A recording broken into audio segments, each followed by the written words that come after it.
Pankekni farzandlarim uchun tayyorlab ko'rdim va retseptni sizlar bilan ham bo'lishaman. Bu haqiqatdan eng zo'r retsept ekan. 2 tuxum, 1 qoshiq asal, 40 gramm shakarni yaxshilab aralashtirib olamiz. Un hamda razrixletilni elakdan o'tkazib aralashtirishda davom etamiz. Ishonchli to'liq retseptni video tagida yozib qoldirdim. 20 gramm suv solib aralashtiramiz, massamiz tayyor. Pishirayotganda o'rtadan pastroq olovda pishirishga harakat qiling, bo'lmasa rangi to'qarib ketadi. Ko'rib turganingizdek, yog' surilmagan tovada ikkala tarafini qizartirib pishirib olamiz.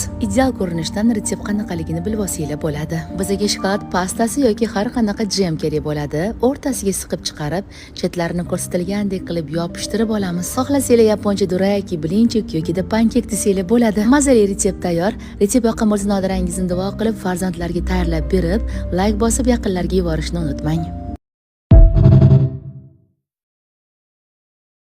Yaponskiy duraki, blinchik yoki pankekni farzandlarim uchun tayyorlab ko'rdim va retseptni sizlar bilan ham bo'lishaman. Bu haqiqatdan eng zo'r retsept ekan. 2 tuxum, 1 qoshiq asal, 40 gramm shakarni yaxshilab aralashtirib olamiz. Un hamda razrixletilni elakdan o'tkazib aralashtirishda davom etamiz. Ishonchli to'liq retseptni video tagida yozib qoldirdim. 20 gramm suv solib aralashtiramiz, massamiz tayyor. Pishirayotganda o'rtadan pastroq olovda pishirishga harakat qiling, bo'lmasa rangi to'qarib ketadi. Ko'rib turganingizdek, yog' surilmagan tovada ikkala tarafini qizartirib pishirib olamiz. Ideal ko'rinishdan retsept qanaqaligini bilib olsanglar bo'ladi. Bizga shokolad pastasi yoki har qanaqa jem kerak bo'ladi. O'rtasiga siqib chiqarib, chetlarini ko'rsatilgandek qilib yopishtirib olamiz. Xohlasanglar yaponcha duraki, blinchik yoki pankek desanglar bo'ladi. Mazali retsept tayyor.